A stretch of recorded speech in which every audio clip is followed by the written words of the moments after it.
Driving it home with Patti Vasquez, Patti Vasquez. From global conflicts to greenhouse gases, the folks refusing to wear masks says, and politicians getting caught grabbing ass says, she's driving it home with Patti Vasquez.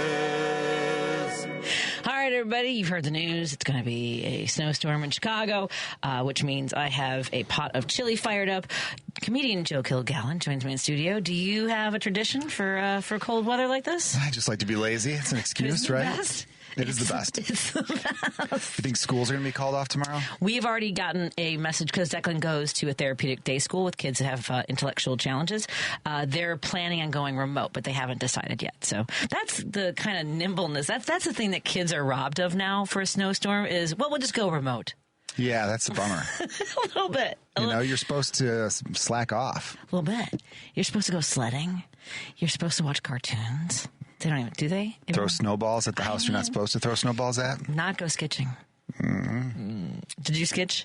I don't know what skitching is, so I just kind of nodded my head along with you. You don't know what skitching is? What is skitching? How did you grow up in this neighborhood and not know what skitching was? You're younger than me. I'm old. I didn't want to point that out, Patty. I'm older. I am older. Skitching is when you when the pavement has enough snow or ice packed, and you grab onto the bumper of a moving car, and you like kind of like jet skiing, but just with your hands as a child in the back of a I don't know, like vehicle.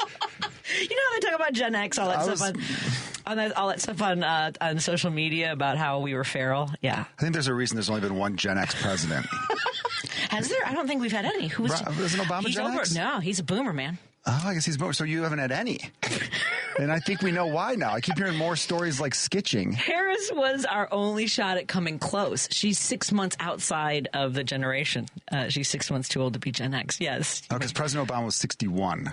So what's like 45 to 61 is that era? 46 or something? Yeah. I think my husband's the beginning. He was born in 65. No, it's maybe 64. I was born 71. It goes to 79. So a friend of mine that I went to high school with, this is so dark. We were at his mother's funeral, okay? And, hey, Kevin, I think Bridget's watching. Her family listens. So we were at his funeral. And one of his, I don't know if it was him or one of his siblings, was telling me that when they were kids, their dad would take them skitching in the cemetery that we were at burying them. I was like, whoa. That's at least a little more controlled. Yeah, there isn't traffic. Exactly. But it's also convenient. So without dark. the danger, it's not fun for you. No, I'm saying it's just in the cemetery. Yeah, that's true. There's a dark. You take a kid to a cemetery, slide into a headstone. So much going on. I don't know about you, but this is how I function now in this post-election and the madness. For folks who don't play sports, right? How would you explain flooding the zone? For folks, do you know what flooding the zone is? Because I've been trying to figure out how to explain it to folks. This is what the news cycle is like, just constantly, just sort of this assault from every angle. Well, I'll use a easier to explain but very similar expression called parking the bus, which is what a team will do in soccer. If a team goes up 1-0 in soccer or your football, depending on where you are in the world, they'll do something called parking the bus, where they basically just put on a defensive front to stop the team because they're done. They got their one goal and they're playing for that. They're playing for that win right there. They're parking the bus. Yeah. And so what this administration is doing I guess that analogy doesn't quite work, but they're flooding us with constant, like everything is, it's the Gulf of America now. I'm taking over Gaza. We're going to buy Greenland. I'm going to pardon Blagojevich. Like all of this stuff coming at once. So the constant jokes we keep hearing is like, this term has been 1 month, but it feels like 8 years already. It feels like it's been 2 terms. Like that's how much nonsense has been going on. And, that's why you have to tell stories about, holding onto bumpers just to get through it.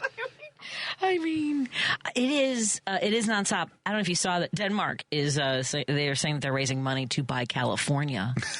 And they're offering, not free healthcare, but socialized healthcare and all kinds of stuff. And I'm like, I would move to there.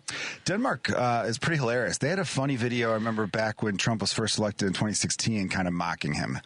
because he said some goofball stuff towards them. But yeah, the Danes are, they seem pretty funny. They do. I should connect you. I opened a comedy club in Copenhagen back in like 2005 or so. I know. It does sound crazy. The owner was opening a comedy club in a converted train station in Copenhagen and happened to be in Chicago during Blues Fest. Went to Zanies, saw me, and hired me to be their opening headliner for. Yeah. Wow. It was amazing. That's incredible. And they speak English fluently. They start speaking English they're taught in kindergarten. So that's why they loved my act. And aren't they like top 5 happiest people on the planet? They were fantastic. And we went in the wintertime and it was fantastic. You should go. There's 2 things that I think you would like. I don't know if you like vodka types beverages. I like whatever gets you a buzz. There's something called Skol. Responsibly. Thank you. So there's a beverage called a liquor called a Skol, and it's like vodka kind of, but it is a fermented alcohol that they have varying flavors. Like a little bit may have more anise, not quite like it's not like Sambuca, not like thick like that, but thin, really tasty. And the other thing is called a huggy, which is basically just like you said, for a snowstorm, you just want to be lazy, comfortable, and happy when it's cold out. So that's and drinking some good liquor. And we're drinking some Skol. Yeah, Skol is necessary for a huggy, I think. My only qualm about going to Denmark is I read not that long ago that they're the tallest in the world.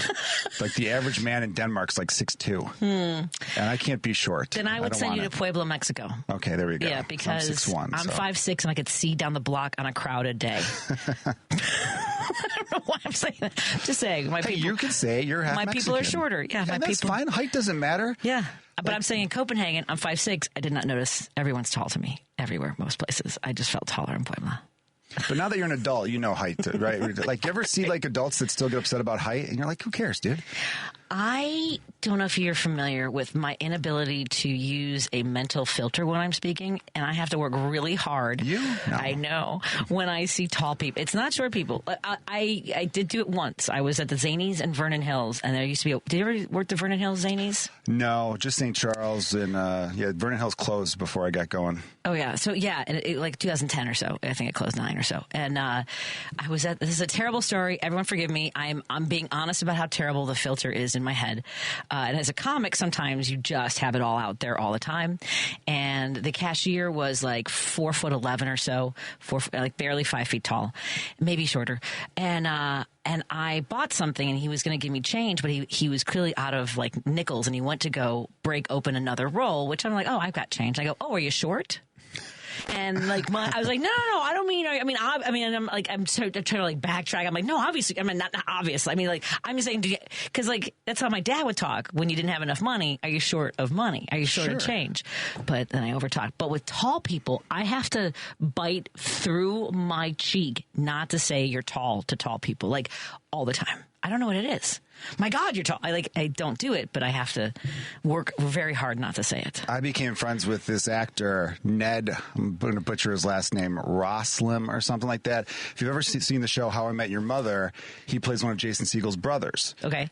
I met him when I was living in LA for a few years.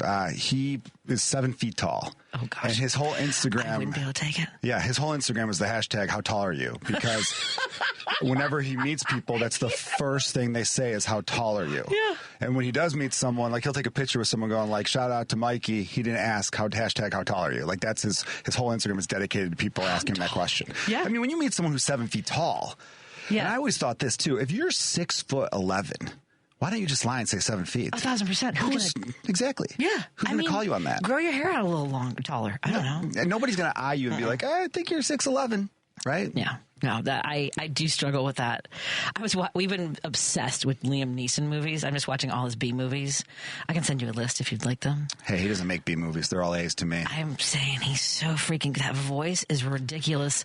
And when he does a movie about being Irish, there's one set during the Troubles, like in the 70s, and I'm like, oh, he's so much cuter when he uses his real voice. Like he doesn't sound as like menacing. He starred in Michael Collins too. He sings a couple verses when they're having an Irish session. Yeah. I remember thinking he had a pretty decent voice. Yeah, he's magnificent. So we've been watching a lot of those movies, but I noticed how like Irish structures seem to have very short doorways. So he's always like ducking under the doorways. Yeah, he's like 6'4". He's a big guy. You know, I believe he is our John Wayne, and I would argue better. Yeah, because I believe he's a legit tough guy. Yeah. Where from what I've read about John Wayne, look, I love John Wayne movies So too. do I. So many great ones. Say it. But from what I've read Collecting about him, dolls, the Kachina dolls, and yeah. Yeah, I just never... And the racism was a little bit problematic. Yeah, kind of a jerk. Yeah. You know what I mean? Like, what are you? You're getting tough with an indigenous woman who's accepting an award on behalf of Marlon Brando? This is the thing. You're weak. That's a weak man. We have a lot to talk about, and I have questions for you because you're a white dude. I know it's hard to believe, folks.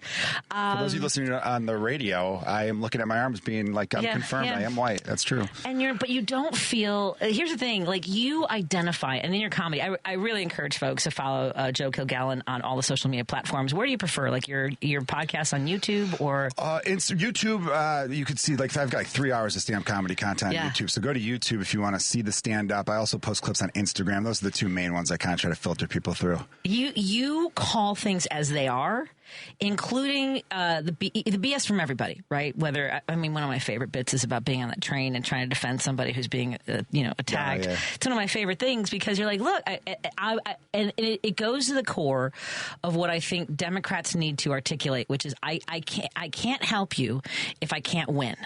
Right? I can't defend you. I can't fight for what's right if you keep holding me back not holding me back, but like, oh, excuse me, if you don't mind, could you just say it this way and not that way? Or maybe if you could just use this language. And I don't mean it that way, but I mean even like ladies, whatever that tone is.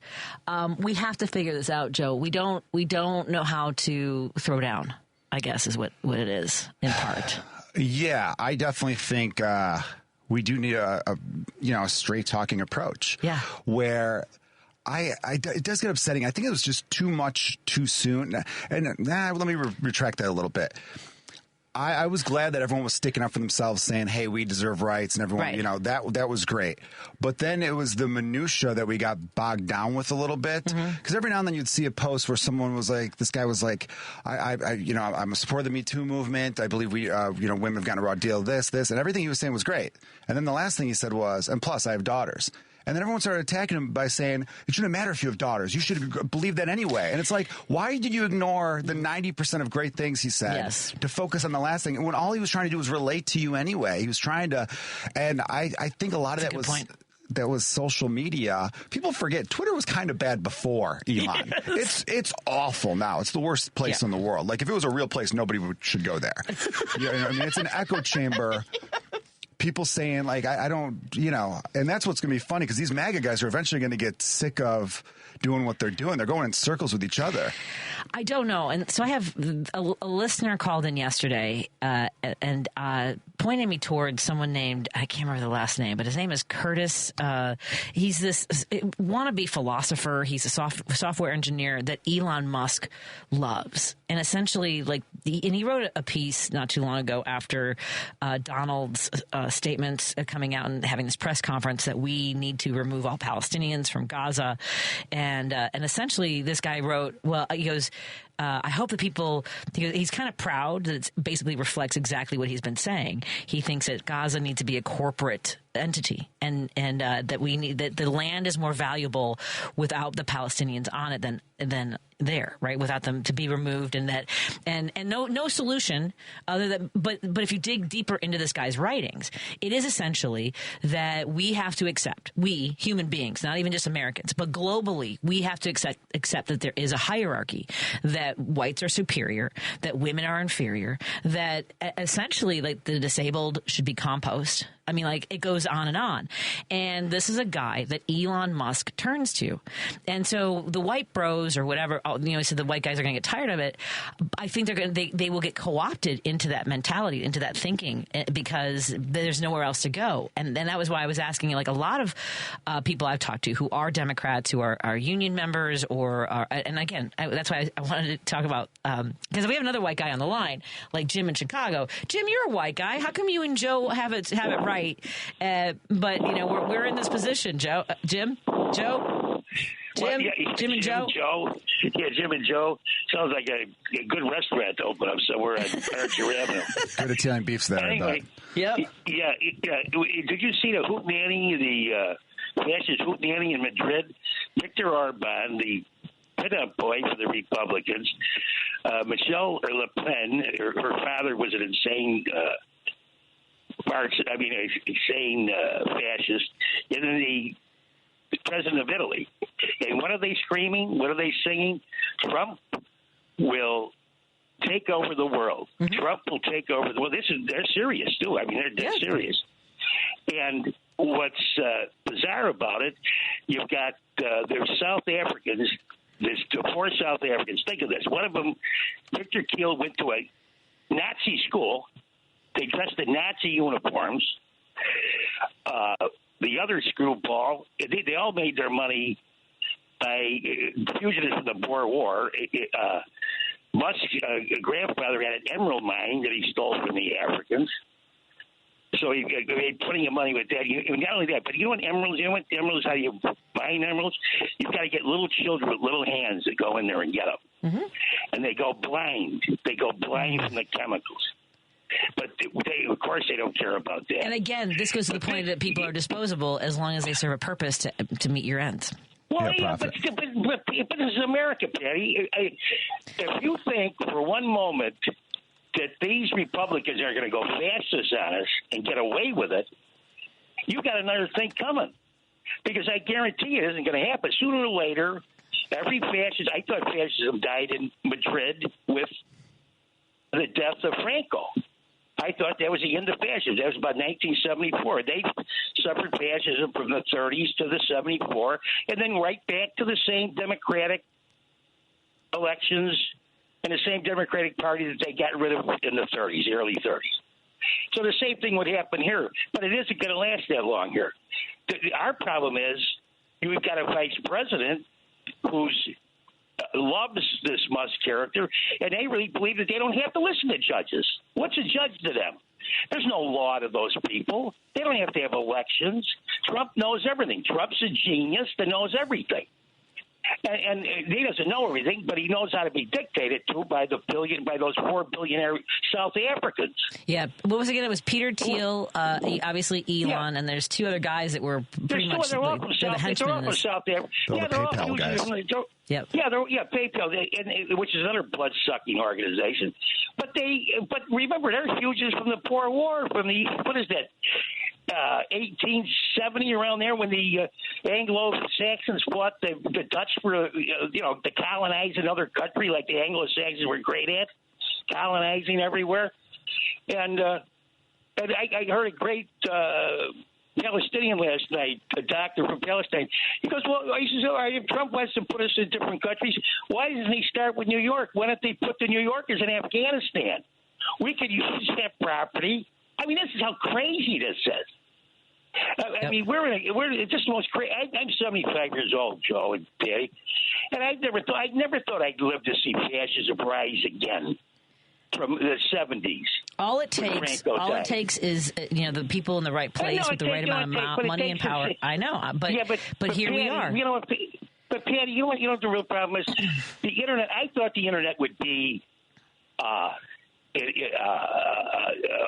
discipline where they put well thought out theories and so on and so forth. It's turned into a nightmare. It's like a nightmare. You have people fascist all over the world. Why they want to be fascist? I don't know what is so attractive about being a fascist. They want to turn this into Dune. It's the planet is their plaything. Yeah, well, Dune. I don't know what Dune is, but I don't know what. I don't know why apparently.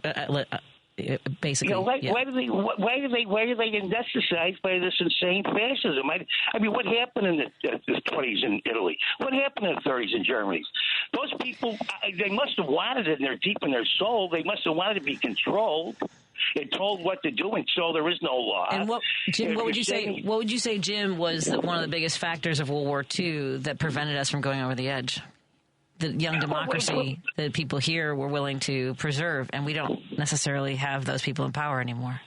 Well, my father did 4 years in the South Pacific, and all my uncles fought in the South Pacific. My father died young, but I played poker with all my uncles, and none of them ever talked about it. You wouldn't believe it. I know. If they came back from the grave now. They were talking about fascism, et cetera, et cetera. They wouldn't believe it. They just wouldn't believe this. They wouldn't believe this guy could be elected president of the United States. They wouldn't believe it. I know. But I don't know what happened to people. If people lost their memory, they don't have their sense of history. Lack of education. Yeah. Oh, this brings up a really good point. I got to take a break here because this is exactly what I've been thinking about for the last couple of days, is what Joe just said, is a lack of education and a lack of wanting to be educated and a lack of wanting smart people doing the right things for people. Jim, I got to take a break. Thanks so much for calling. Yeah, you guys. Yeah, thanks, Joe. Thanks Patty. Thanks, Jim. Thanks. I guess the question to the break is, what would you rather? Would you rather? Classic Chicagoan. Would you rather have dumb MFers running the country or people who are educated? That's what it's been. Like, people are like, oh, I don't like the elite and the colleges, and they learned how to think. And Trump said I love the poorly educated. Which, how was that not taken as an insult? No, they're very proud of it. Let's talk about that when we come back. Would you rather? More on WCPT 820 Heartland Signal. We're hanging out with comedian Joe Kilgallon. He'll be joining me on March 13th at Tata's Kitchen and Social on Irving Park Road over by there, right at Irving and Central. And we're doing tequila and shamrocks. I don't know if I've had you on for tequila and shamrocks, but it's right by St. Patrick's Day. So it'll be me, you, Jeannie Dugan, and Jaime De Leon. Perfect. Will be performing at Tata's Kitchen and Social.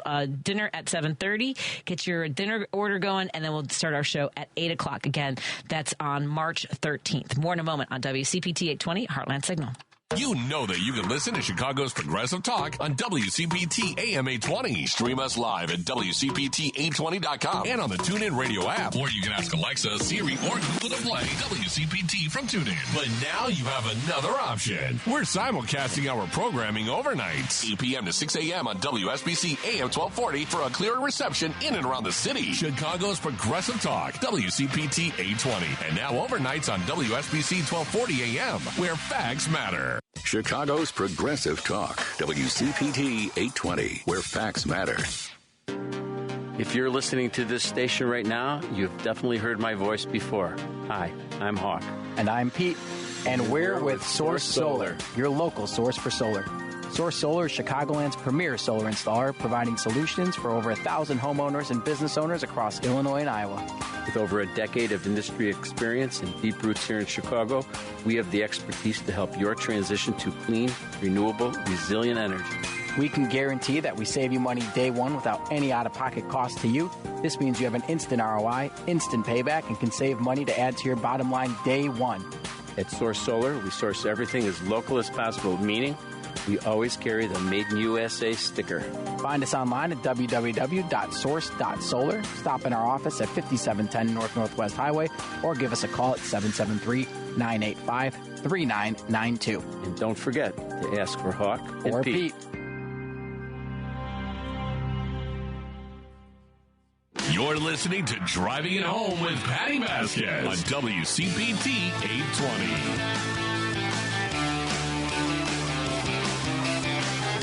Thank you so much for joining us as we continue to drive it home. I'm your host, Patti Vasquez, joined in studio by Joe Kilgallon, comedian Joe Kilgallon. And I don't know if you ever visit the Patti Vasquez show page, Joe, because I don't really post that much of my own personal stuff on Facebook anymore. It's just been a rough couple of years. I and Jerry Walsky manage the Patti Vasquez show page, and sometimes we'll put something up. Sometimes it's Jerry, and I'll wake up to just a massive amount of nasty things in my DMs. And, well, I mean, I'm a progressive, so anybody who talks politics opens himself up. But one of them is about how how vulnerable our democracy is and all these things. And like the number of people who are like, well, it's actually not a democracy, it's a republic. Holy crap balls. What are we doing here? Yeah, that's I found out that the people who say that just learn that and they want to flex that knowledge. You know what I mean? Mm-hmm. I get really annoyed with where it's like, you know what I meant. You know what we mean. You know, like the act of voting and how sacred that is and what separated us way back when. Although, even as a kid in the 90s, they still made it seem like we were the only country with freedom. And being an adult, it's laughable because it feels, you know what I mean? Although, Jim, who just called, reminded us that Spain had fascism until the 70s. The whole thing with stuff like that, you ever find it when you say, and you corrected yourself earlier, when you said free healthcare and then you switched socialized, right? Because we don't want to say socialized because it sounds like socialism. Sounds like socialism. And then people's brains explode. But when you say free healthcare, people go, "Oh, it's not free. Yeah, it's not free. So someone has to pay for it." It's like, yeah, duh. Like no one calls the no one like you. the fire department is paid for by tax dollars too. Which is socialism. But when you consider that free, nobody says, "Oh wait, I can't call the fire department. Right. I don't have change on me right now." Or whatever. You know what I mean? It's stupid. It's like, it's just. And you even said it's stupid. It is. It's stupid. Why do we want dumb people running this? I don't understand it. Well, people are feel inferior, right? Oftentimes, and for whatever reason. The Republicans do a very good job. I will give them credit. They're very good at marketing, and they're good at labeling and scaring people. And like you're right, the word socialism scares the heck out of people. Uh-huh. And it shouldn't. It shouldn't, and yet, and even when I use it, I remember I got into an argument with a young socialist, and he was, Bernie guy and all this stuff, and I get that. And he's an alderman right now, and I told him, I go, look, this is where it comes back to what you and I were talking about. Like, we don't help ourselves within our own community. And he's Latino, and I told him, I was like, look, people my age and older hear socialism, even if it's democratic socialists, they hear social. You're letting the language work against you. And he goes, well, you're all going to die off soon anyway. Like, literally said that to my face. I'm like, here we are, dude, 10 years later with Trump as a president, because people don't know what a commie is or socialism is or leftists or, we're all scrambling, and the post featured a trans pride flag, which, Joe, 3.3 thousand comments. Wow. On one, I've never had that before, simply because of the trans pride flag image. More comments than there probably are trans people on the north side of Chicago. In the country. I heard it was 800,000 people in the country. 800,000?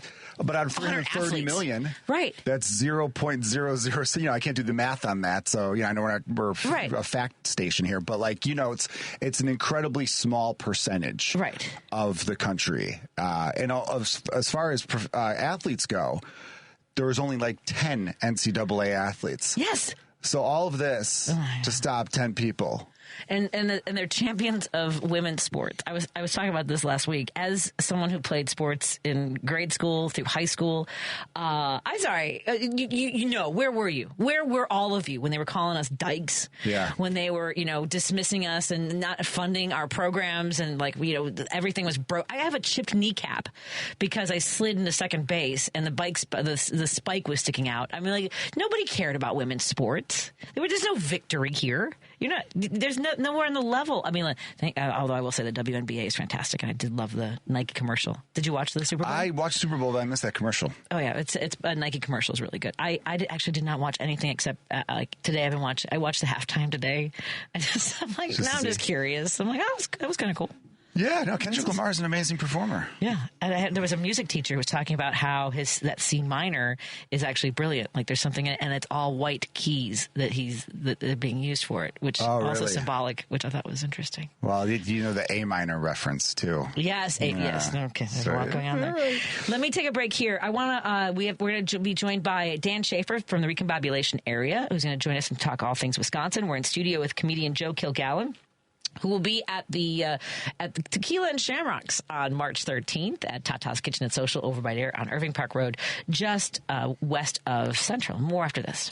Collaboration Radio. So let's go ahead and get him on the show. David Desmalchian. I'm now sitting in a pretty incredible pool of gratitude. It's just like you imagine me right now. Close your eyes, see a dude floating in a hot tub. The gratitude is right up to my chin, and I am grinning. And the nice thing about those hot tubs is that you can fart whenever you want. Nobody knows you farted, who farted. It's like fart free. Collaboration Radio, Saturdays at 4. Because facts matter. You're listening to WCPT 820. Driving it home with Patti Vasquez. In your communities, in Chicago. On WCPT 820. Thank you for joining us as we continue to drive home. Someday the off-air conversation will be podcast. I think that's what I should probably do, Joe. That's a good idea. Joe Kilgallon joins me in the studio. He's guest co-hosting today. And joining us on the line is the political editor for Civic Media and the publisher, writer, editor of the Recombobulation area. Dan Schaefer, how are you doing today, my friend? I'm doing well, Patty. How are you? I appreciate your commitment to the answer, because when people ask me how I'm doing, I'm like, okay. I can't. It's too much. We were talking about flooding the zone. Do you feel the zone is being flooded with just the daily onslaught, the barrage of information, no news? Question. Yeah. No question. Yeah, it's everything everywhere all at once, isn't it? It's just a constant barrage of information that I think, on purposely designed to exhaust us, confuse us, discombobulate us, whatever it is. And we're all just trying to make sense of things in our own way, aren't we? We really are. I was thinking about Wisconsin in contrast to Illinois today, because you have a Republican majority, no longer a supermajority. That was one of the gains in this last election. Illinois does have a supermajority. And one of the things that the Republicans do in the General Assembly in Wisconsin is they punish blue areas, don't they, in their legislation and budget decisions, don't they? Always. Yeah. Always. It's especially with the political geography of the state of Wisconsin. It's always going after Milwaukee. It's always going after Madison, and sometimes other kind of blue dots around the state can get swept up into that, but it is. So often it is, the state of Wisconsin, Republicans versus Milwaukee versus Madison over and over again. And the reason I was thinking about it was because I was watching a press conference with Governor Pritzker, right? And Pritzker's kind of trying to pick a few different lanes right now. I think he's, got a sight set for maybe the next presidential. He also has, really a tremendous amount that he's got to tackle now, whether it's funding. We have a budget hole ourselves. If there's federal funding that's cut, it could be worse than our budget impasse under Rauner. And I was thinking about this in that we don't do that. As far as I know, we don't. We still have, I remember this, my boss, Illinois Comptroller Susanna Mendoza, and I were at the state fair. I didn't know she was there. I was in the Democrats volunteer tent, and this guy was yelling at volunteers. He's like, why, when I pay my taxes, why is all my money going to Chicago? And I was going to go over there and do my best, right? And I hear this voice, oh, where do you live? Right? And it was Comptroller Susanna Mendoza explaining how every dollar they pay in state taxes, they're actually getting back $1.50, $1.70 for their country roads, for their hospitals, all this stuff. And Chicago actually gets back less. We don't do, and I'm not saying we should, I'm just saying we don't. And I think that plays out. I mean, Republican General Assemblies strangle resources to their people over and over and over again in a very punitive way. I don't know. Yeah, absolutely. I think Wisconsin is, because the Assembly and the Senate and the state of Wisconsin has been under Republican control for so long, it's almost like they govern Wisconsin like it's some, southern red state instead of the very purple state that it is. And I think it is, it can punish blue cities and it will, kind of choke off the ability for cities like Milwaukee to kind of make its own decisions.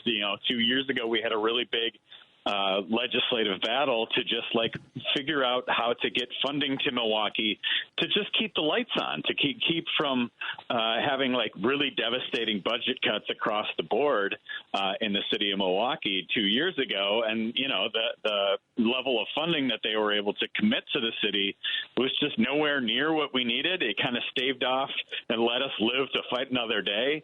But I feel like this is one of those common things that you have, blue cities in red states, and Wisconsin isn't a red state, but the Republicans certainly govern it like it is. And so you often have this tension all over the place when it comes to, finding,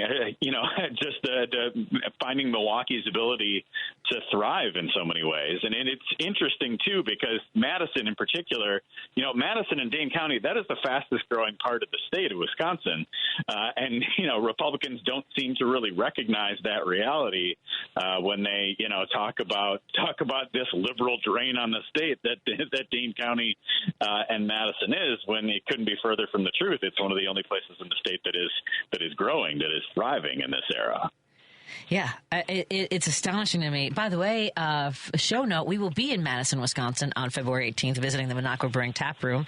And I love Madison. I love Milwaukee. And I love all the parts of Wisconsin that we do our volunteer work with Kenosha, Racine, in Walworth. And it's hard because so many of these volunteers work just day and night, doing the best they can. And obviously one of the big stories for us that we'll continue talking about is the Supreme Court of Wisconsin with a vacancy coming, working to make sure that Judge Susan Crawford is able to win that seat. Tell us a little bit about the Republican challenger in that race and some of the crazy things that he's putting out there. Yeah, Brad Schimmel is the right-wing candidate. I think I'm actually working on a piece on this race too, and just taking a look back to kind of the timeline of it all. Schimmel has been running in this race since November of 2023. Even before we had some people announce that they were running for U.S. Senate for the election that happened last year, Schimmel was running even before that. So I think, in the past when you've had Republicans, kind of limp to the finish line for some of these races, that the liberal candidates have won, in 2020 and in 2023 by double-digit margins, which in Wisconsin is just a landslide. And so I think this year they really have taken it seriously. Brad Schimmel is a much more experienced candidate, for a statewide candidate than some of the other candidates that have lost in these races. Schimmel ran and won as Attorney General in the state of Wisconsin. He was the Attorney General he won in 2014. He served one term as Attorney General, lost to Democrat Josh Kaul in the 2018 election. But he's got some pretty far-right views on a number of things. He was defending January 6 rioters in a radio interview not too long ago. He was one of the few purple state attorneys general to sue Planned Parenthood when he was in office. So he's got some very, extreme views when it comes to reproductive rights.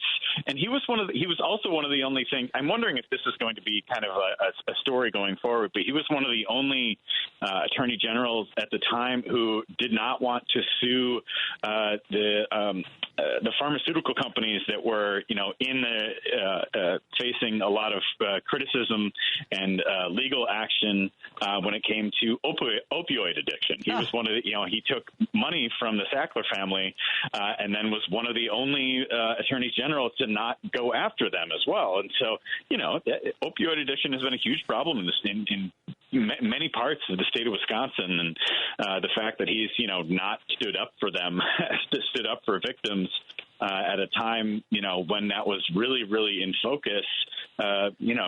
Just questions like the certain morality that he can have. If he's accepting those donations and then not taking action when so many other people, in a bipartisan way across the country, were taking action kind of around that 2017, 2018 when that was really becoming a major issue. So he's got a lot of red flags to be sure, but at the same time, he's a better statewide candidate than what we've seen in a few other races for Wisconsin Supreme Court, just in the fact that he has ran and won as Attorney General in Wisconsin. So, not a high bar to clear to be better than Dan Kelly, who was the candidate who lost by an 11-point margin to Janet Protasiewicz 2 years ago.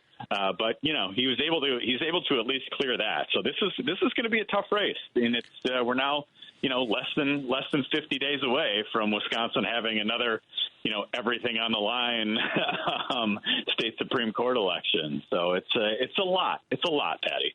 This guy sounds like an absolute twerp. That's how I'm going to start. We need to start fighting like that. Patty and I were talking off air about how the left needs to start fighting back. And this guy is suing Planned Parenthood, sticking up for January 6ers, which are probably his relatives. This is what you need to do in the state of Wisconsin. Tell the voters there that this guy doesn't drink beer. Tell the voters there that he likes the Minnesota Vikings and he likes the Chicago Bears. There you go. And he doesn't like cheese, just things like that. And let him fight that fight because this guy, he sounds like a twerp. He really does. I don't like him. I agree. That might have to be the way Democrats go because it didn't matter. Abortion rights. I'll tell you, Dan and Joe. I was standing on I remember standing on porch after porch. I was in, I was in Kenosha, and even young women. And I would tell them, like, you guys have language in your Constitution or in your legislation that reverts back to the 1800s when it comes to your body. And they're like, oh, I don't know. Yeah, well. So maybe it is beer and cheese and the Packers. I don't know. That's how you got to do it. I don't know how we didn't run against Trump by saying this man orders his steaks well done. And he eats pizza with a knife and fork. Oh, God. Well, that's Chicago. Right? That's how you win back Pennsylvania, Wisconsin, and Michigan, by pointing these things out, right? There's great blue-collar people in all of those states, hardworking family people. And the Republican Party is not hardworking family people. So that's right. You got to fight fire how you can. They've changed all the rules. They don't care. Remember when, I'm getting a little off topic here, but like Obama did like the least amount of executive decisions as executive orders of any president up until that point, or like for his first 6 months or whatever. And they acted like every one of them was just a threat against the Constitution. Meanwhile, Trump is just parading them out left and right, and they're applauding them all. Yeah. So, we got to do something different. It is crazy. And it starts in Wisconsin. It does start in, well, yeah. Let's go, Badgers. Come on. Do the right thing at this next election. This is really the first, state level election test of the second Trump administration.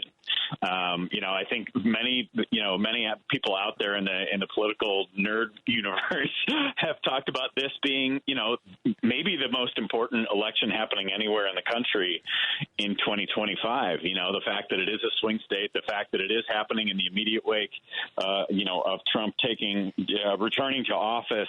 I think this is, it's going to be interesting to see if people see this as just kind of, almost a referendum of sorts, of having some sort of state level checks and balances on the Trump administration as well. Because I think, previously when the court was under, conservative control for 15 some years, that the right was really able to kind of just do whatever it wanted in Wisconsin when, it was under Scott Walker and all of that. So Elon Musk has tweeted about this race. I wonder if kind of the play for Schimmel and the right-wing candidate here is to try to make this, if kind of their idea going into the election is saying, hey, Donald Trump just won Wisconsin. If all the Donald Trump voters from November show up in April, then we can win this thing. But, these spring elections in an off year, that's a very different electorate than a presidential election. So, and I think we've seen over and over again that Democrats and kind of left-leaning candidates have done better in these kind of special elections or midterms or what have you. So I think that is, one of the really, interesting pieces of this election that we're going to look to, for these next couple months running up to April 1st. April 1st is almost... I think you're right. Everything you said sounds accurate. My only fear is that it hasn't been far enough away from November. Yeah. Because with like the next midterm, that's 2 years. So that's enough time for Trump's voters to be like, all right, I made a mistake. No one's going to admit to making a mistake by April 1st, although they should. Well, I would say this, because so my son goes to therapeutic day school, right? So a lot of programs were affected on that one day. What they tried doing that day when they blockaded funding for federal programs and grants, it's called impoundment. It was testing the fence, right? That's Mark Paoletta, who is the attorney for the OMB, for the Office of Management and Budgets. So they're trying to, they want to say the president has executive power over everything, whether it's federal funding, whether it's the Treasury, all these things. Mark Paoletta and guys like him think that the president has the ultimate authority. That's why Vance thinks that they shouldn't care what the courts say. And what Dan and I talked about last week is that like programs like Head Start, have they been able to get back up and running with or are they closing facilities? Because some of these places are already closing because it sent them all into a absolute tailspin, right, Dan? Yeah, it's been a real problem. I saw, last week that there were reports of a number of Head Start places in Waukesha County, one that had to close because they were just not able to access the funding. So this funding freeze is really having, a major impact. It's going to be, and I think in so many ways, I think Trump and Elon are just stress testing the system to see what they're able to get away with, see what type of guardrails really do still exist. And as they're doing that, they're just taking a wrecking ball to the foundations of government and to so many programs that people rely on. So, it's having real world consequences. And there was another one that I saw. There was another story. There was like somebody I know who was a candidate for state assembly, Lou Ann Bird, and her husband, is a veteran and gets care from the VA. Well, he was wondering if he was going to have to lose the connections that he had at the VA that he's built, over decades of getting care there. And might have to change the type of care that he gets at the VA in Milwaukee. There's so many of these that are just introducing so much uncertainty on so many levels. Yeah. And I think, on the other side of this is some pretty dire outcomes. Well, and so the letter we got from my son's school was basically like, hey, we know there's been a lot in the news. Just want you to know your child is cared for here. You know what? Here's the thing. And I know I don't want to put, maybe there's a lot of fear. It's coming, providers. It is, and I don't know how to tell you this, but I would be as direct as possible. And there's nothing wrong with saying the executive orders are direct. I mean, just put out that letter. Because it's not untrue. You're not lying to the people that you're providing, the elderly, the disabled, your child care centers. I think that sending out that letter saying the president's decision means that we don't have funding. Just boom. That happened when Governor Rauner cut all the programs across the state of Illinois, and it mobilized parents immediately. And we were still in a tailspin for 2.5 years, but at least people, for the most part, understood where it was coming from. The governor wanted to break the unions. And so we need to make sure that this is hammered home over and over again. You are losing. There's farms in Missouri that are shutting down because the grants to their programs are being cut, because the president made this choice. I think that's the only way to get this done. Dan, what do you think? Yeah, I think you're right. I think it is, people have to take this seriously. It's all these questions about, do you take Trump literally or seriously or whatever. I think you have to start taking these things seriously because they, Elon and Doge and whatever else, they're just they don't care what type of guardrails are in place. They're just going to bulldoze through everything. And I think you're right. You have to have some sort of contingency plans on what's going to take place if they are able to go forward with this just radical reshaping of what American government is. Yep. Well, next week, maybe we'll talk about this guy, Curtis Yarvin, if you haven't looked into it yet. This guy was at the inauguration, and he basically calls everybody like we're in the land of hobbits and elves and Dune type scenario, and that we should accept that there's a hierarchy of white male power and that kind of stuff. So fun stuff for your research if you want to know who Elon Musk is reading, just because that's what's basically unfolding. I hope you have a great week, and very sorry about your Bucks. Well, we'll be all right. We'll be all right. I just read that you wanted to walk right into Lake Michigan, although we are moving to call it Lake Illinois. I hope that's okay with you. Yeah, I think we're going to try and call it Lake Wisconsin. Just you can just do these things now, I guess. Lake Milwaukee, can we call it Lake? I don't know. Oh, I like that. But yeah, bummer that the Bucks traded Chris Middleton. I'm still sad, but at least we're not the Bulls. Then that's fine. That's fair. Yeah, even Joe is like, nah. Yeah, we're pretty bad now, but I've got 6 rings that I could look back on fondly. That's true. We've got the one from a couple of years ago. That's nice. Yeah, you got recency bias. You got that one. That's right. Well, thank you so much for checking in with us and updating us on all things Wisconsin. It's Dan Schaefer, the editor publisher of the Recombobulation Area. Follow him on Blue Sky. Subscribe to his Substack and be a paid subscriber to support the work that he and other journalists do, because we need them to keep reminding you why this is happening. Oh, God, Dan. All right. Cheers. Thanks, Patty. Be well. I feel like we didn't leave that on a good note. Oh, I have to take you to. I took him to. By the way, Joe, I took Dan to the Billy Goat when he was in town, so that was fun. Delicious. Yes, very good. Love the Billy Goat. We'll do it again. Thanks, Dan. Great time. Thank you. Thank you. Take care. I feel like I made him sad. I probably shouldn't have told him about this guy. I think we need to be reading this guy's stuff because this is what Elon Musk is reading. This is the playbook. Why do all these white supremacists? There's just the very, very ugly looking people. I mean, albino, hairless, slimy. And there's nothing wrong with being an albino. There's nothing wrong with being ugly. But if you're ugly and you think you're the best and everyone else is beneath you, then there is something wrong with being ugly. It makes you uglier. It magnifies it. It really does. We've got this problem in this country of young, impressionable men, guys from the age of 17 to 26 who don't know how to talk to the opposite sex and they're feeling lonely. This is not the way to go about it, okay? And I know you're finding community with these other dudes and you're getting together and you're hating everyone. But trust me, it only makes you uglier. right? If you are not attractive, you learn a personality, you learn how to be funny, you learn how to draw, you learn a skill, a trade perhaps, and then you find some people, and then you'll be a much happier person, and then you'll find someone to hold your hand.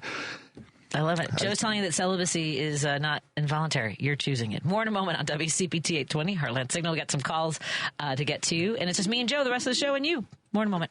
Hey, Google, play WCPT. Streaming Chicago's progressive talk from TuneIn.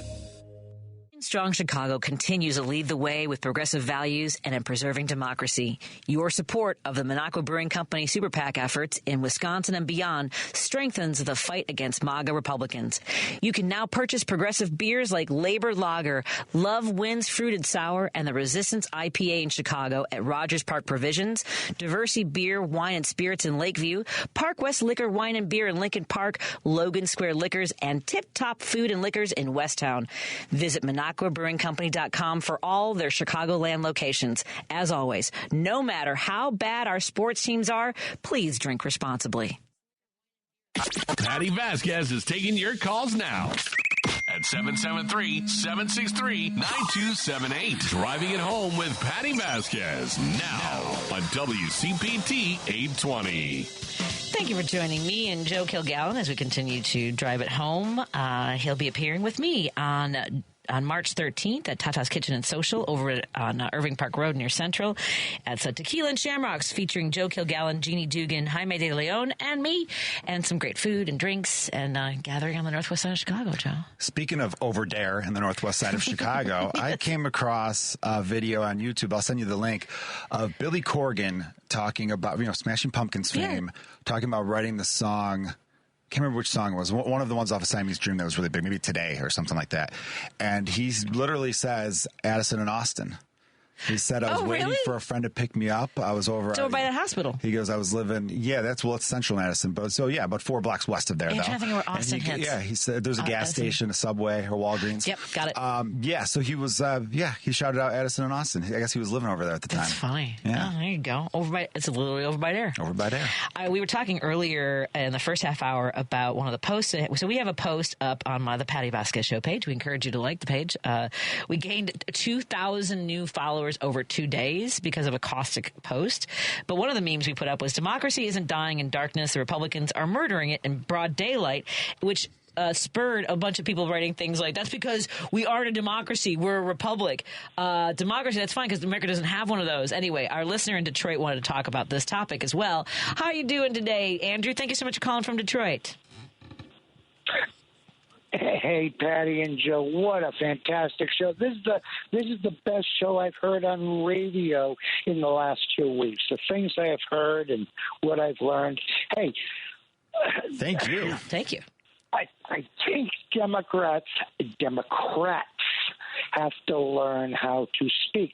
We have to learn how to flood the zone. Yes. Just like the Republicans have. We've got to have our representatives and senators speaking constantly. And we also need to find airspace like they have Fox News, OAN, this, that. We need to find a source where their voices can be heard. And we've got to remember to always pronounce it democratic. Yes. Democratic Party. And the other thing, yes, the other thing, we know we live in communities. We know we live in societies, but maybe those terms have to slowly come out of the conversation because they're just going to throw it back in our face. Oh, communism, community, socialism, society. Yeah, okay. So talk around that stuff. And with a voice, we've got to have a voice that is as loud and as strong as and aggressive as theirs.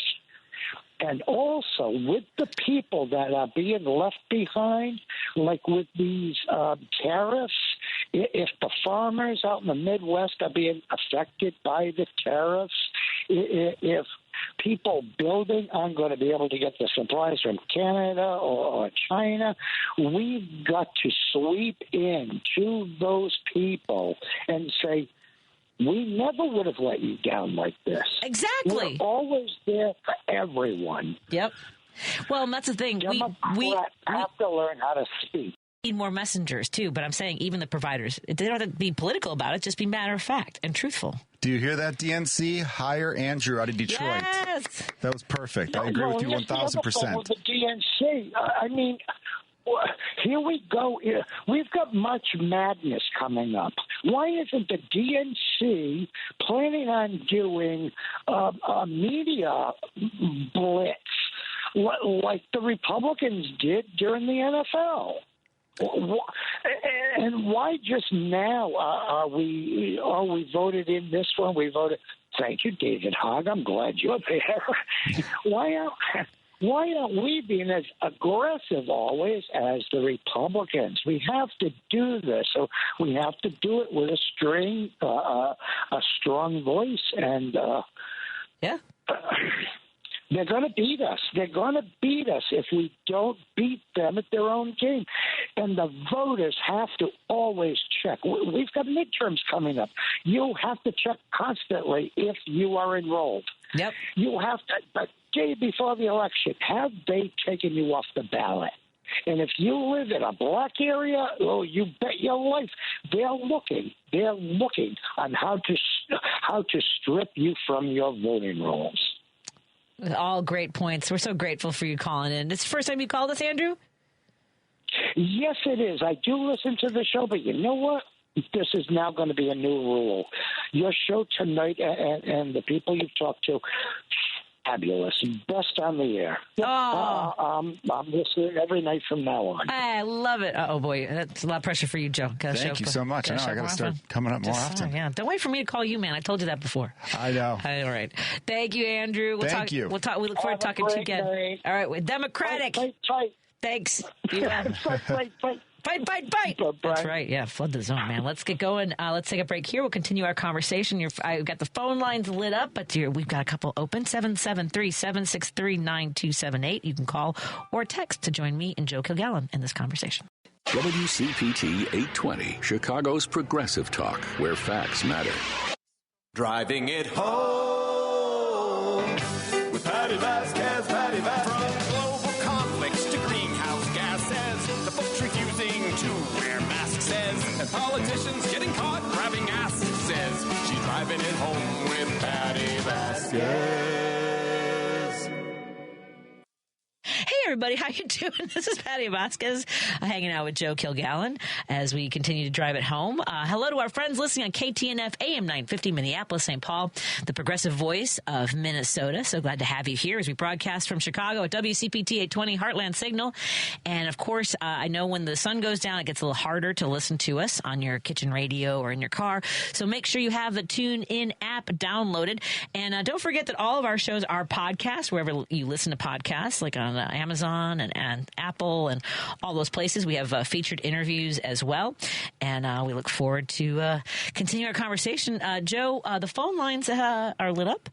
And the people want to be on the show. They do want to be on the show. And I'm glad that you're on the show. Thank you for joining me tonight. Thank you for having me. You'll make it more often, I hope. Yes, absolutely. And I probably should send you like a guest list. I probably should have given you a heads up on Dan Schaefer because as a guest co-host, you probably want to know who the guest is. Probably is helpful to know. That would be helpful. Sure. Yeah, I probably should have done that. It's called show prep. You did send me a link to a funny video, though. I can't remember what I sent you. Which one? Well, red, white, and the Greenland, buying Greenland? Yeah, some Georgia my God. politician or congressman wants to make an actual bill in which the United States will purchase Greenland, which is not for sale. No. And I think Trump's one of those people who's probably looking at a globe and thought, that land is close to us. Why don't we just get that? Yeah. Greenland has like 48,000 people. It's completely unlivable.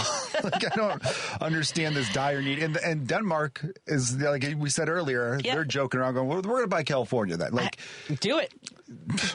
I think the economy of California is like one of the, I think, and Illinois too, we're like amongst the top 10 economies in the world. Yeah, California, I believe, was 6th. It was its own country. And I know people around would be like, well, they're in a deficit, though. I'm like, so is every place. Yeah. So are you. It's called, you have a credit card. Don't you have a credit card? You know what I mean? You have a house. Don't tell my family I have a deficit. Well, some debt is good, though, in a way. Like you buy a house, you pay for that. You survive. Yes, exactly. Yes. It's a home. It provides for you. You take out money for a college loan. You get educated. There are some things worth it. I'm sorry I'm ranting here, but I definitely want to say this to everybody. I cannot stand when people say, I have to live within my budget. Why doesn't the government have to live within theirs? Because they're different things. You know what I mean? One's a government, the other's an idiot. You know what I mean? Like, how are you comparing yourself to the government of the United States? You know, when you get mad at a neighbor, you can't send 100,000 troops over there. So it's a big difference. Yes. Is all I'm trying to say. Well, and to your point, and we've been talking about this a little bit, and this goes back to Rauner, to Trump, why people voted for them. Well, they're wealthy, they're successful businessmen, they're billionaires, they know how to run a business, right? First of all, no. But secondly, to your point, a government is also not a business. It's not supposed to operate in a surplus. It's not supposed to make It's not supposed to make a profit. And what happens when a company is starting to struggle, or they can't meet their, they ask for subsidies, they get bailouts, they do stock buybacks. Like, there's none of that. They fold, they claim bankruptcy. Like, what do you want the state? And this goes back to this guy that somebody opened me up to this nightmare of this blogger that Elon Musk reads and was at the inauguration. Curtis Yarvin essentially believes that that the democracy is broken from the inside, that we may as well destroy it, which is why all those people on my feed are like, it's a republic, it's broken they want to get there. I didn't know there were that many people that wanted to get rid of this. Well, the thing is, because they love America so much, they want to destroy it. Yes. Right? It's too soon still. When we were talking to Dan, and he was talking about this is the first big election up in Wisconsin that the nation will focus on. You need more time for people to admit they were wrong on things. You know what I mean? Nobody's going to come out. Very few people who voted for Trump this November, they might be talking within their own circles going like, oh, he took away meals from wheels, and my great aunt, depends on that. What do I do? They might do that, but they're not going to come out loud just yet and say they made a mistake. Mm-hmm. They just won't. So there's going to need to be more time. And once more time happens, then I think they'll maybe start to come around, but we're not going to be able to convince them at the moment. And we could shine a light and all that stuff. And it's just, you got to ignore them for the time being, I think. I agree with that. And to the point we were making earlier, though, I think every single time something happens, every single time you hear about a farm has to shut down its business or fire people, or a Head Start facility closes down, or people aren't getting their paychecks, you have to tell them. Because the president, and it's not political to tell your employees, to tell the people in your community, because of the president's decision, we will no longer provide this service. That is not being political. That is being truthful. Do it, folks. Do it. Sorry. No, I don't know why I'm yelling at Joe. It's just that you're the person in the room. No, well, hey, I like. Do it. Sorry. That's just how we talk. That's our Irish blood coming out. It's just yelling. I remember one time I had a friend who was hanging around my family. He's like, "Why are you guys all yelling?" And I'm like, "Yeah, no, we're talking. What are you?" Wait, and then we all made fun of him for pointing that out. I've had people say, "Why are you yelling at me?" I'm like, "I'm not. I'm just passionate." Yes, but that's just It is very annoying, but yeah, you're right. You have to point it out, call them on it. It's not political. I had a post today, and I try not to get too political on Facebook. Other platforms I will a little bit more. Right. Blue Sky. I remember everyone was upset when President Biden pardoned his own son. Yeah. Where are those same voices when President Trump pardons Governor Rod Blagojevich? Oh, my God. Blagojevich, what he did to the state of Illinois was way worse than what, Hunter allegedly did or didn't do.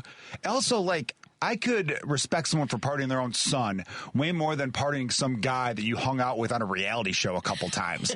We talk about elitism. It's they're dorks. Why can't we just call them dorks more often? They're such dorks. Thank you very much. Although I consider myself to be a dork, but it's different. No, you're a nerd. Am I a nerd? Okay. No, you know why? Because you have intelligence. Oh. Nerds are people with passion towards a specific thing, but they're also intelligent about it. Mm-hmm. A dork is someone who's really into something with no intelligence behind it. I will take that as a qualifier. I made that up completely. I have no idea if that's right, but I think it is. I always thought that I was a dork because I'm socially awkward. Is a big component of it. You haven't been around me enough. You come into show space. We hardly have ever hung out like socially, and you'd be like, "Oh, that's true. Holy moly, Patty's a lot."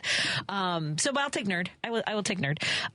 But here's my thing about Blagojevich, and you're right. And there are people again posting on my wall today about how he has suffered enough. And let me tell you something, folks, that drives me crazy sometimes. And obviously, what's going on nationally, it keeps me awake.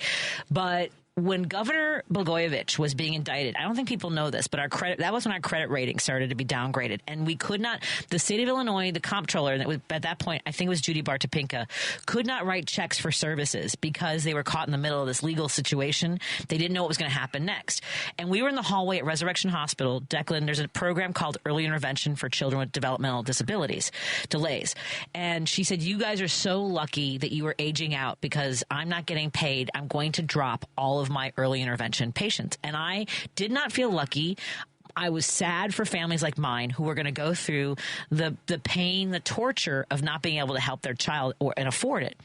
And so that was the first round of that. And then under Rauner, the number of people who quit because some of these providers during that budget impasse weren't being paid for 6 months. Can you imagine doing your job for a year? Now you're taking out, to your point, a line of credit to survive because you have to. So now today in 2025 in the state of Illinois, right? For example, for comparison, when Declan was born in 2005, we got services immediately while he was in the hospital because he was born medically fragile, right? So they were in there moving him around, trying to get his muscles working. And today, it is 1 year. If Declan were born today, the way he was in 2005, I would be on a wait list. I would be told that, and maybe they would prioritize him because of his medical fragility at birth. But there are people waiting a year to get services and make sure that their child can have even the chance at reaching their potential. And there's so many people I want to call and say, see what you did. And so to the people who say that Blagojevich didn't suffer enough, screw you. And to the people who think that it wasn't that big of a deal, and to I'm so mad. The 3 Democrats who voted against the millionaire tax in 2015, there were 3. It was Franks, Duncan, and Drury. Voted against raising the million to the million, just $1 million millionaires, right? We voted for it. I don't know if you remember this on that ballot. I do remember that, yes. And they voted against it. I don't even want to get into the detail, but I want to call them and be like, you did this. And for the people who didn't vote for the progressive tax, who fell for the lies from Ken Griffin, I'm like sweating. I'm so mad. Yeah. Well, I mean, all of this, every step of the way, we hurt ourselves. You perfectly illustrated how we literally have gone backwards. Mm-hmm. Your son was better off being born in 2005 than in 2025. Yep. That's awful. That says so much about us as a society that we should all collectively be ashamed. Yeah. Just no matter who you voted for, right. That it would have been better being born 20 years ago than today. Yep. That's not moving forward. Unfortunately, actually, that was Blagojevich's program under All Kids, but there were problems. But at any rate, at least we had a potential. I have gone on a rant. We had to take a break and then get the phone calls. But listeners, we apologize. We'll apologize. We're going to get you. Unless Joe rants, and then we'll get to you. I will not rant. I want to hear from them. More in a moment on WCPT 820 Heartland. So reset. I'm going to take a deep breath. Let me do this during the break. Let me just, I'll go ahead. Let's take a break.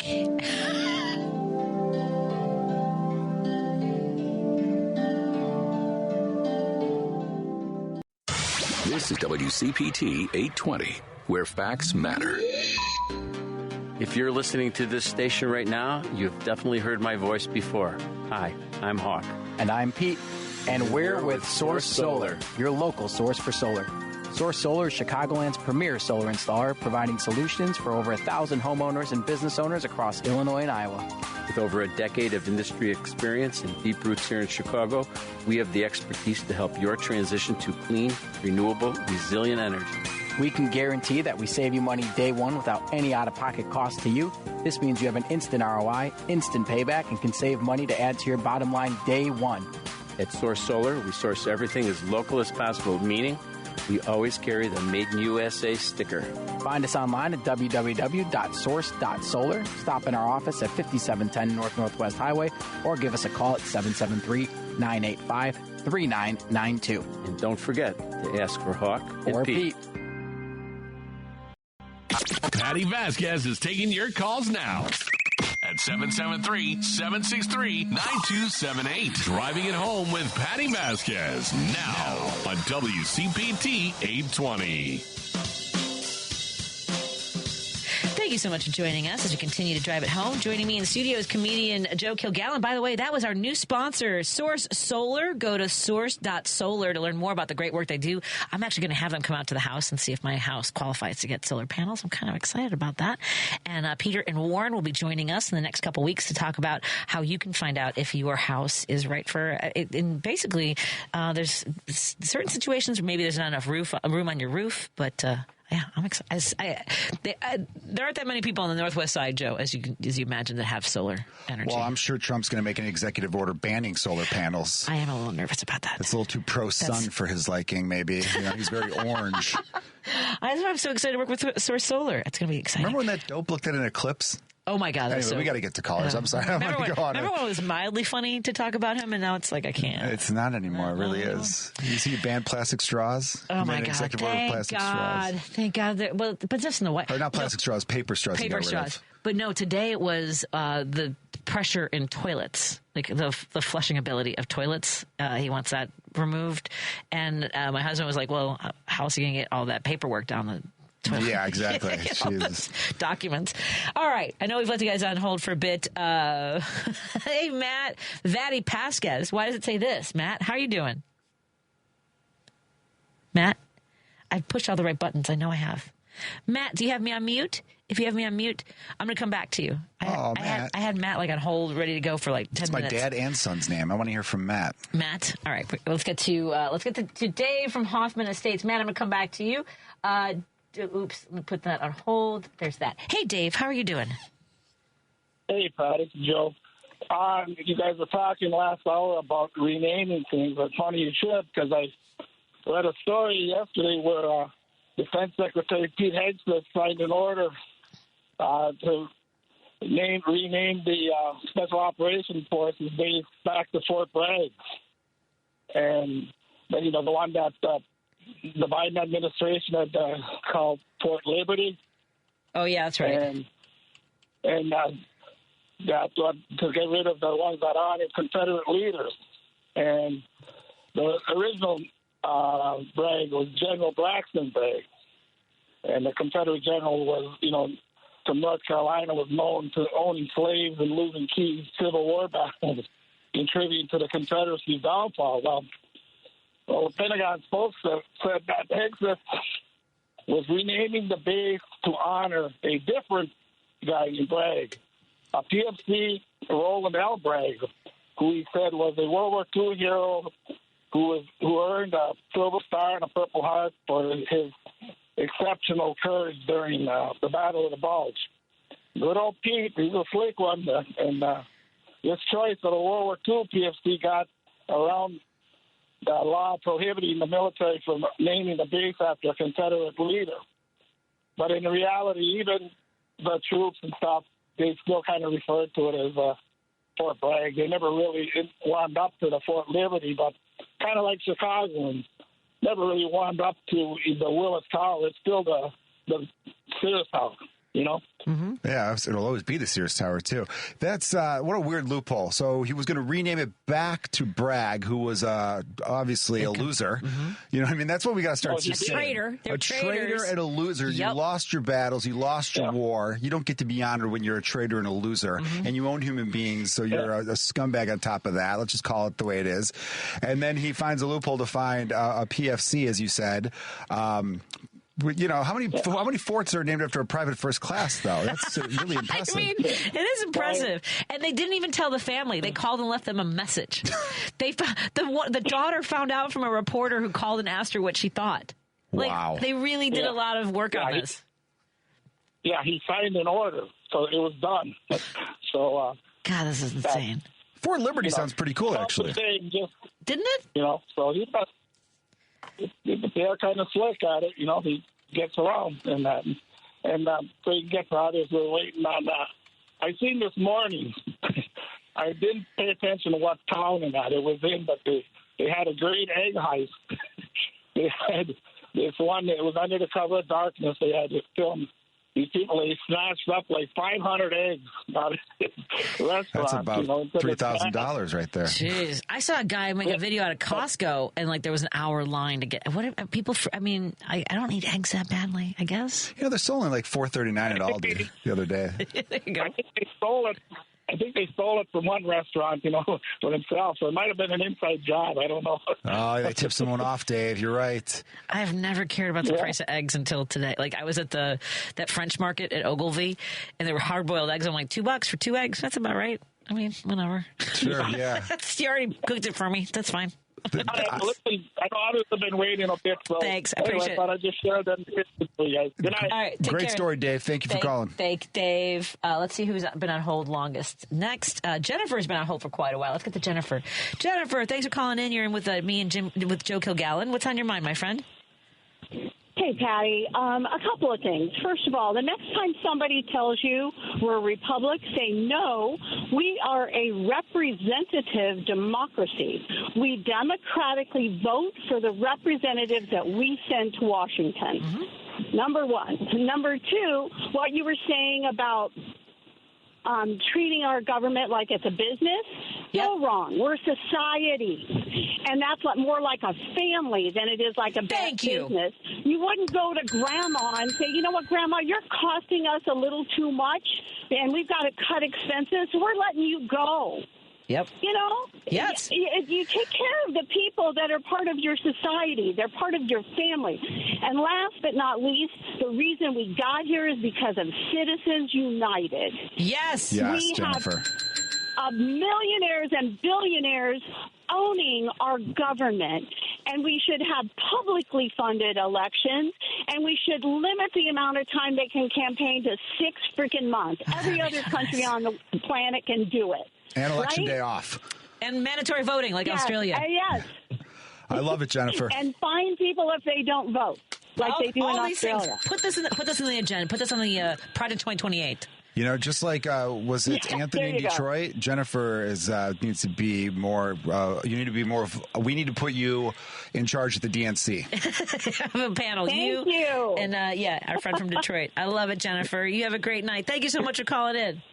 Thank you. You too. All right. People Bye-bye. are fired up. Have a great night. We'll talk to you again soon.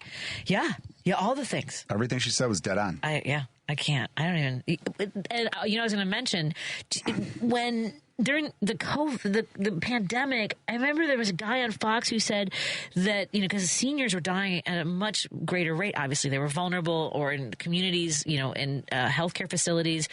And the part of it was because some of the caregivers were going home. And there was the LaSalle Veterans Facility in Illinois. People don't realize over 100 people died at a veteran facility. And they traced it back to a Halloween party that was. They weren't supposed to be gathering, right?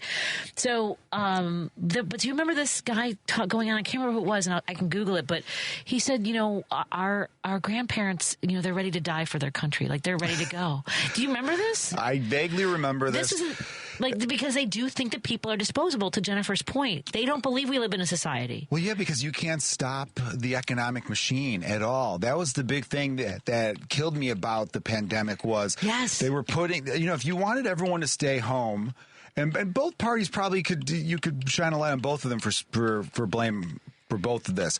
They should have had a freeze on rent and mortgage. You know what I mean? I really thought that would have been a smart move as well. But the thing is, the banks who fund all this because of what Jennifer said with Citizens United, they would never have gone along with that. Yeah. And that's why I really do think most billionaires are sociopaths. They have something wrong with them that kind of makes them a little evil, a little psychopathic, that makes it where, because they become obsessed with watching the numbers go up. Yes. Like any normal person, if they hit even 100 million, they'd be like, I'm done. I'm retired. I'm going to go donate money to people. I'm going to go have a good time. I'm going to go sit on a beach, not run for office and destroy people's lives. I mean, what is it? It was the lieutenant governor of Texas argued in an interview that people should go back to work, saying grandparents don't want to sacrifice the country's economy during the coronavirus, and said the elderly are ready to die. Yeah, how about you sacrifice for your grandparents? You twerp. See, again, we need words like that again. That's a good word to use on the radio, too. It's not going to offend anybody, really. Yeah. Oh, my God. Just go back to work so we could, okay, I can't. Let's take a break. I'm thinking back into the emotions of the. I mean, like I had a very good friend of mine who, yeah, okay, all right then. And these people lost people and just probably went, we do it, yeah. Before we go to the break, to your point about it's too close, right? That to change things or to get it through to people that their choices have an impact directly on their lives now. I don't necessarily think it'll matter in 2 years either, Joe. Because we had the pandemic, right? And the message of it's somebody else's fault. The vaccines, the masks, the remote learning, the inflation, which, we can talk about whether or not Democrats did a good job messaging and all those things. They always deflect. It's always somebody else's fault. It's never their choices. It's never something that they can go, oh, I probably shouldn't have done that. I should really change. No, it is so deeply entrenched. What we do need are the people who stayed home. What we do need is to make sure people aren't thrown off the voter rolls, like our friend from Detroit said. I think that's the only space that we can operate from. So it's encouraging people to get off the couch, to get off the sidelines. And hopefully those are the ones who will see that April's an opportunity in Wisconsin to rectify, at least in some small measure, what's coming. I agree. That's where the focus should be. Yeah, it's the people who didn't show up. Man, oh man, that's so much work. I have to go back to Wisconsin. When I come to Wisconsin, bring the whole family. We'll go door knocking. Take a break. After this on WCPT 820 Heartland Signal, hanging out with comedian Joe Kilgallon. He'll be at Tata's Kitchen and Social with me for Tequila and Shamrocks on March 13th with Jeannie Dugan and Jaime De Leon. We'd love to see you there. It's an 8 p.m. show. All right, let's take a break. You're listening to WCPT 820 because facts matter. Hi, this is Patti Vasquez. We appreciate all our fans of Driving at Home, and your support of show sponsor Minocqua Brewing Company ensures that our important conversations continue right here on WCPT each weekday from 5 to 7 p.m. You can now find the Resistance IPA, Labor Lager, or the Resistance Pilsner beer at several Illinois locations, including Arminetti Wine and Spirits in Woodstock, Pineapple and Company in North Riverside, Lions Beverage Depot in Arlington Heights, and MP's Liquor, Wine, and Beer in North Aurora. For a full list of Chicagoland locations, please visit MinocquaBrewingCompany.com. As always, please vote and drink responsibly. Patti Vasquez is taking your calls now at 773-763-9278. Driving it home with Patti Vasquez now on WCPT 820. Thank you so much for joining us as we continue to drive it home. Comedian Joe Kilgallon joins me in studio. You can find all of his comedy clips on YouTube, on Instagram. Your podcast is available on YouTube? Yes. I like your shows. Thank you so much. I like the set too. I know it's a shared podcast on that, right? With the liquor. That's actually comedian Jonah Jerkin's basement. Get out of here! He's got a really sweet setup with all these whiskey bottles. He collects whiskey bottles. And they're lit it's really pretty. Yeah, it's backlit, which is really cool. Yeah, I like to look at that one. So check out Joe Kilgallon's podcast. What's the name of that one? It's called Let's Get Dumb. Let's Get Dumb. And I like it because you do a good job of incorporating clips and talking about like movies and things like that. Yeah. That's a podcast where I'm like, I need an outlet to just be silly, like with the episode that comes out tomorrow, we did top 5 appetizers. So we're just arguing over what the better appetizers are. And you kind of need that outlet in society today. Okay, I think that mozzarella sticks are really difficult to do well. I just want to say that. To do well? To do well. There's a couple, like Frank's Pizza does a nice job. And I would argue Chicago Pickle is we order Uber a lot. I haven't had Chicago Pickle. Frank's Pizza I like a lot. I'm out there near Agansett. Over by there? Yeah. Over by there? Really good. I'll just give everyone my top 5. Yes, no, please. No. No, I got to tease it. Yeah, tease me. Just give me just the 5th, not the number 1. All right, number 5 for me was shrimp cocktail. Really? Yes, I love that as an appetizer. Raw shrimp.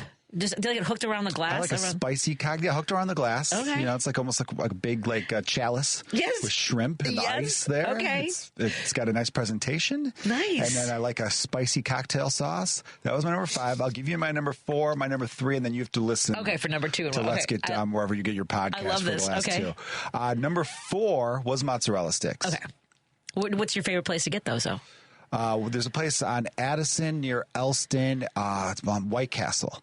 And I'm sorry. White Castle actually has good mozzarella sticks. That's not my favorite, though. That's not my favorite. I like pizza on Montrose. Okay. They've got very good. Actually, great calamari, too. But calamari was in my honorable mention for appetizers. Yeah, because that can be rubbery. It's got to be done right. Calamari's tough. Yeah, literally. if you don't get the right one, it's a little sad. And then I had chips and guacamole. Okay. And also, same thing. Chips both have to be good. What's your go-to? Like El Pueblito does a nice, good carry-out, but what's your good, like, in restaurant? Is that the place on Central? Yeah, it's off of Central. No, it's off of Foster. There's a place off of Central in Montrose, and blank on the name, is really good. Okay. Believe it or not, this, I hope I don't get in trouble for saying this. People need to understand, people only think guacamole, you have to go to a Mexican place to get good guacamole. That's fair. You don't, though. No. And could I tell you why? Please. Most of the chefs are Mexican. Right? This is a pro-Mexican joke, by the way. It's not even a joke. It's an observation. No. I've worked in a lot of restaurants. I worked at a Grizzlies Lodge. It was like game, and it was all Mexican, Mexican chefs. Yeah. So you'd be surprised. Whenever I go to any kind of restaurant, and I'm not sure on the appetizers, but I see chips and guacamole, I'll say, I bet that's pretty good.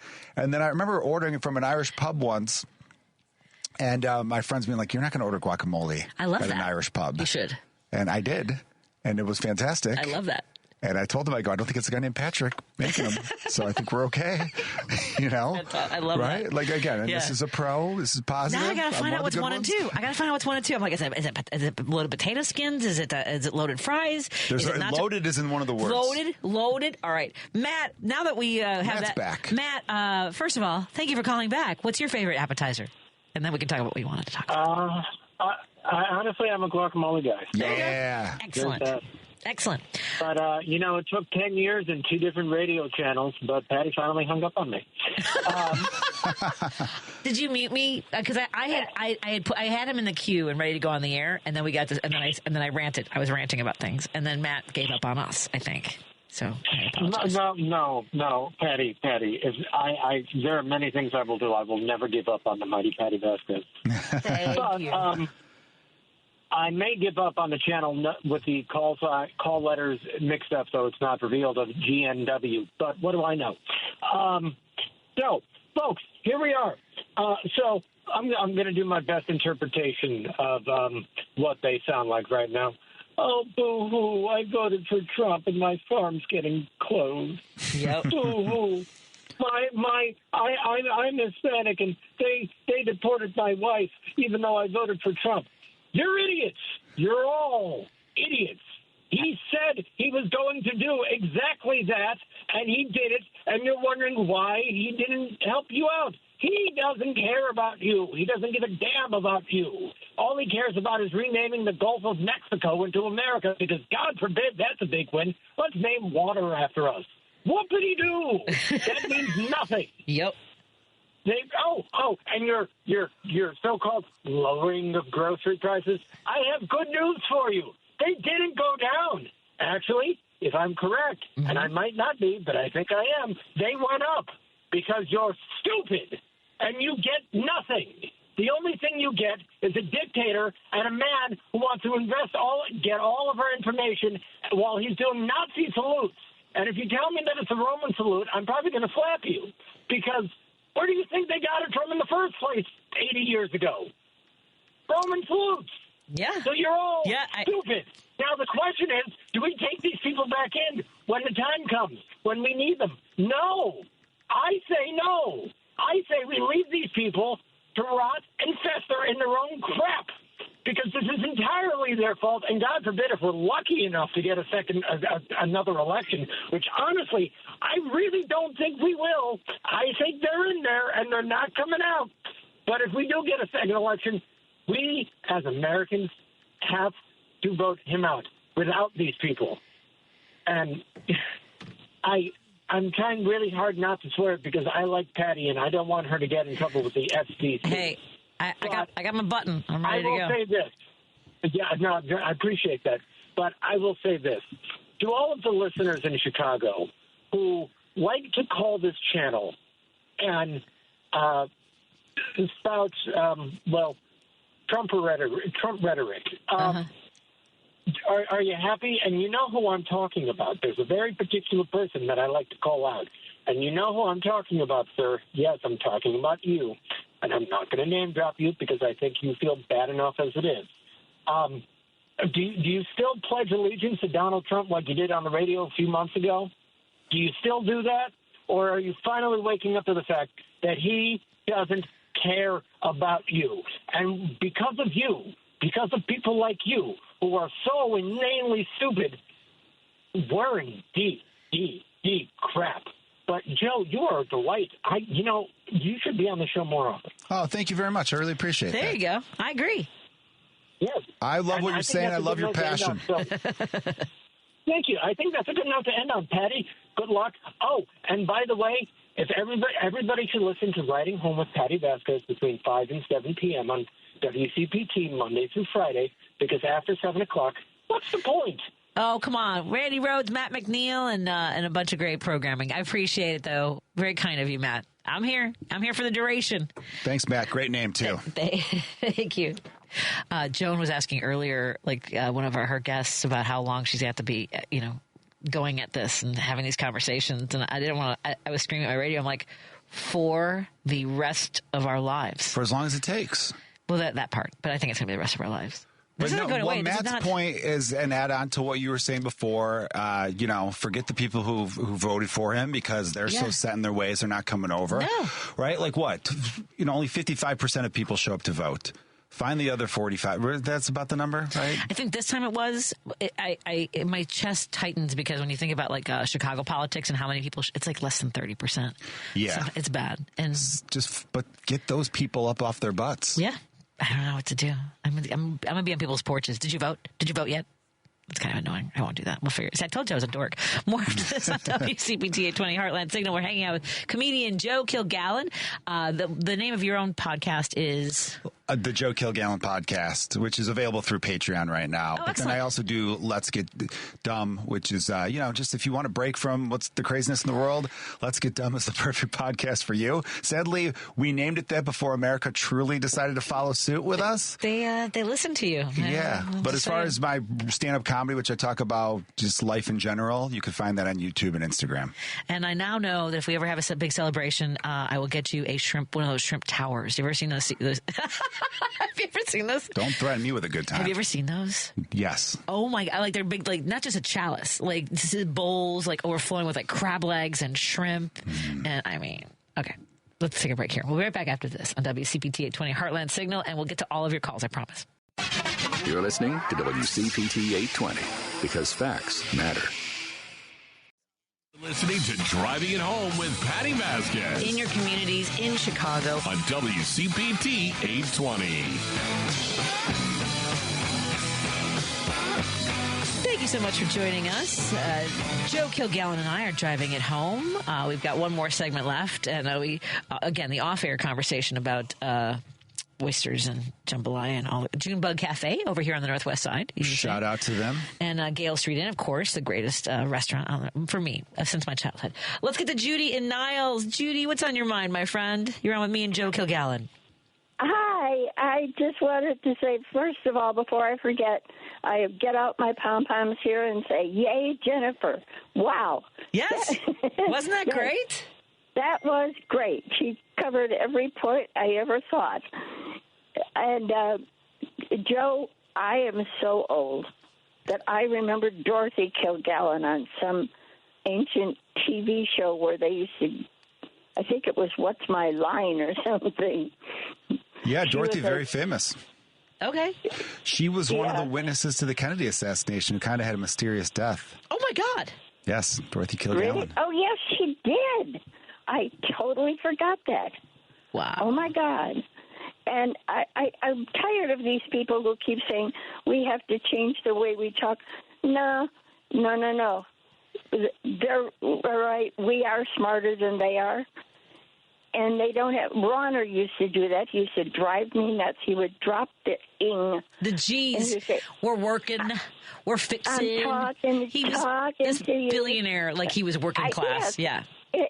And who had gone to fancy private schools all his life. There's no way he spoke that way in real life.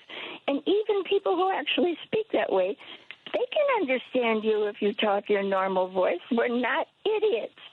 I think we could. I think we could have a little more. Schumer does sound a little bit like he's just woken up. We have to fix America. We've got to make sure that we hold them. No, it's not. I agree. I agree, Judy. There definitely needs more some passion in there. her voice. And Crockett, she has passion in her voice. I like that.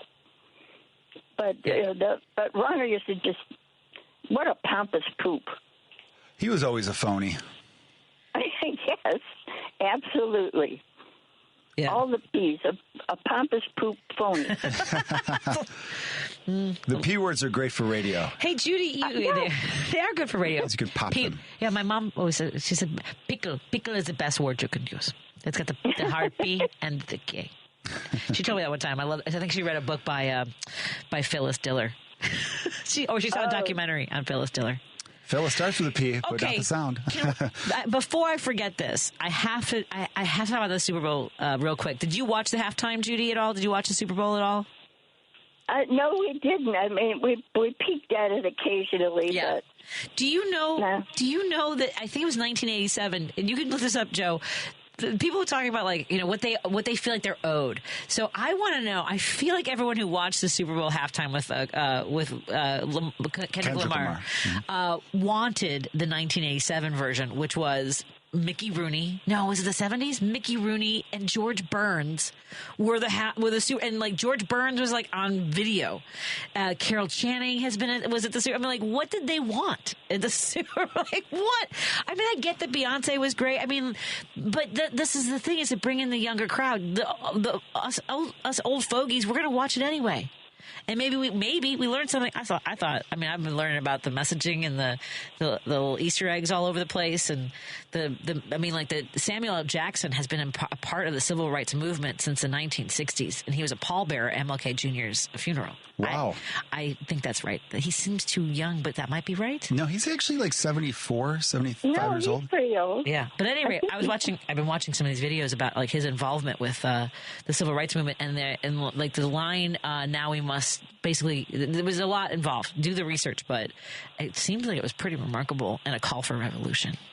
It was Kendrick Lamar's song, They're Not Like Us. And what it is basically, he does a great job trying to shine the light on it's basically about income inequality in a lot of ways, too. Yeah. Obviously, race is a strong part of it. That's at the spine of it. But the Easter eggs, as you call them, having Samuel L. Jackson play Uncle Sam was genius. And then a lot of people waving flags. Usher. He was an usher at the funeral. Go ahead. Oh, an usher. I did find it pretty despicable that one of the performers was waving a flag for Sudan and Palestine and got chased off. That's like, what happened to free speech? Right. So the free speech party, very quiet on that. See, they don't really want free speech. They want the speech that they want to hear. Yeah. Say what they want, then they're okay with it. Say what they don't like, then they're not okay with it. At any rate, yeah. Well, Judy, make sure I know you have been to our shows at Tata's. You come see me and Joe on March 13th.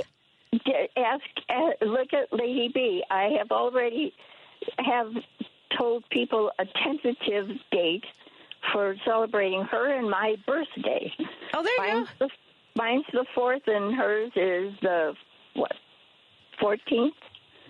And so it's right in the middle. Come celebrate with us. Come to Tata's. Yes, I would. That is my aim, God willing, and the creeks don't rise. Excellent. I'm very old, so, who knows? We'll reserve your seat up front. That's right. And I'm going to have Joe come do the show before he heads over there, if he has time. If his family will let him. All right, take care. Well, yeah, I just, I don't want to breathe my last before I get there. So. Don't do that. Well, I'm trying not to. I know. Here, do you need some meditation music to help you breathe a little bit? There we go. No. Actually, I never smoked, and so they always tell me my lungs are really good. So that, they may have to take them out and beat them to death, but Yikes. I don't know. Wow. Well, take it easy, Judy. Thank you for calling in. We'll see you. Thank you, Judy. We'll see you soon. Bye-bye. Bye-bye. Let's get to Roosevelt. Roosevelt, you're on with me and Joe Kilgallon. What's on your mind, my friend? Patty and Joe, real quick. I'm glad I'm following all these people because they're precisely the subject I want to touch. So this is what I did yesterday in the Spanish station. And I think I told you before, the lady runs the show totally different than yours. She says we got to have respect for both sides. And plenty of times I've told her there is no both sides. It's only one side. And yesterday, I don't know, I want you guys' opinion. What do you think I did? What I said? I said, I don't care if you throw me out of this show. I don't have any respect for people that voted for Trump. Now, I want to clarify. I said, you could have been bamboozled, hoodwinked, taken advantage of. I'll give you a pass. But the people that used to call the station no longer call. There was a guy, an old guy, 95, 96. He would call every day. He's blind, and I don't know that he depends on Meals on Wheels, but I could guess pretty much that he does. His wife just died last year. Giving you a little background. The other guy would constantly, them two, would constantly say everything is the fault of the Democrats. And I mean everything. And I kind of mimicked the younger guy, because I said, whatever happened to Joe Biden, genocide, is this better than genocide, what he's trying to do, take over and displace people and tell people to get the heck out of their land? So I told the lady, I don't have any respect. I can't. Don't ask me to do that. You can't make someone have respect. I mean, that's your learned. Yeah. I said, first of all, I'm Mexican-American, born in Mexico. So when he came down that escalator with his so-called wife, the first people he attacked was the Mexicans. But I want to finish with this. I go, now you have all these people like Venezuela's down in Dade County saying that they got hoodwinked, that they got taken advantage of, and they all voted for him. So they're going to be, the CPS, he shut it down. I think he is going to shut it down. But I said, but just like those people, there were plenty of Mexican Americans that voted for him because of the fact that they didn't want a woman, less a woman that's a minority, because of the macho thing. So I told the lady, that's where I'm at. So I'll leave it up to you if you still want to keep me in a program. I don't care. I go, those people that voted for Trump and they still support him are my enemies, because they voted and helped this guy ruin my kid's life in the future. I go, they're going to pay a lot of the money, their money. I go, plus he's shutting down social safe nets for the young people. Yep. So I can't do it. I said I can't do it. So do what you want. Believe me, I hear you, Roosevelt. Good on you for just tell him like it is. Stick to your guns, Roosevelt. Have a good night, Roosevelt. Thank you. Let me get to one last caller. Jim's going to start the show. He's going to end the show. What's on your mind, Full circle, Jim? Yeah, the postman rings twice. Lana Turner, one of my favorite actresses, with John Garfield. I don't know if you guys saw that movie. Anyway, the Super Bowl is a military exercise. It's a military exercise coming out of the Civil War. That's what it is. But they, believe it or not, they put 100 people on a bus around the stadium of the Super Bowl, put them in a